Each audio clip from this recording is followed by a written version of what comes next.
এই যে আজকে আমরা এখন এই জঙ্গলের রাস্তা দিয়ে পেরোচ্ছিলাম, যাচ্ছিলাম বর্দি পাহাড়।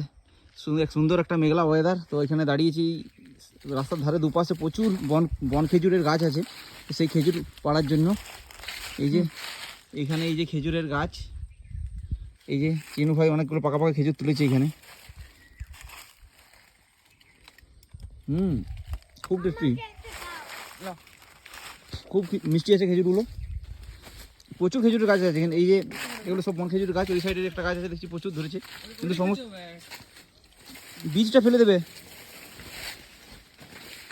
কিন্তু সমস্ত গাছগুলোতে খেজুরগুলো এখনো পাকেনি, পুরো কাঁচা কাঁচা আছে। অনেক খেজুর পেকে গেছে। কারা কারা এই বন খেজুরটা খেয়েছেন? আবার একটা এক ধরনের খেজুর গাছ আমাদের দিকে যেগুলো হয় সেগুলোতে অনেক বড় বড় গাছ থাকে, কিন্তু এগুলো গাছগুলো কিন্তু বড় হয় না, এরকম ছোটো ছোটোই থাকে। এই ছোটো ছোটো গাছে এই যে ছোটো ছোটো খেজুর। কারা কারা খেয়েছেন অবশ্যই কমেন্ট করে জানাবেন।